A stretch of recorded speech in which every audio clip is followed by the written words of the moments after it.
All right, we're back at it again. We're doing another Lexus lost key replacement and key programming. So basically, this is the deal. Customer sent the ECU, customer sent the immobilizer, and customer sent this wallet key. Now, these wallet keys won't work on my computerized machine, so I'm going to have to cut this manually. No biggie. But basically, plan of action, I'm going to take a blank key, cut the key.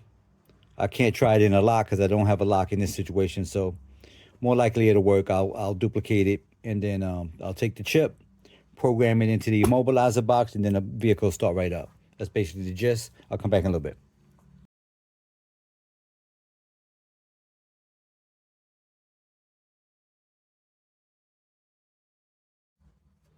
All right, we're done. This puppy's done. See, ECU's get ready to go back. Immobilizer, here's the key. There's a chip in it. I programmed it into the immobilizer box, so there's no locks here for me to try.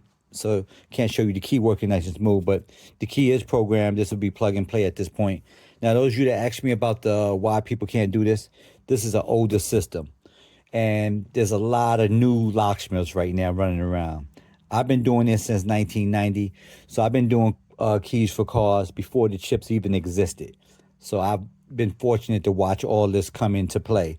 A lot of the new locksmiths, this is all they dealing with is the chips. And, you know, when you throw an old system like this, they've never dealt with it. They've never seen it. They don't have equipment to fool with it. I still have a lot of my equipment from the early 2000s when I was doing a lot of this stuff. A lot of this stuff came in play. BMW, I think, came into play about 1995. So that's when I started, not 95, I think I started playing around with the chips around 98. Because it took a few years. I was like, wow, what's this thing going on? You know, what's this blinking light in the car? And why the engine's not started? So, you know, I had my little share of trial and error and figuring out all this stuff. But like I said, I've been doing this for a minute. But if you need my help, give me a call or go to the website, www.acmlocksmithgroup.com. Keep in mind, my jam is what I deal with is keys and programming.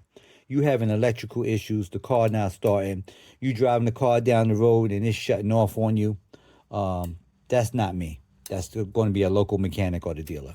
So I deal with the keys. So if you got a key and the key's turning, security light not flashing, yeah, that'll be me. And that's about it. I appreciate y'all for watching. You like my videos, like and share, and I'll catch y'all on the next one.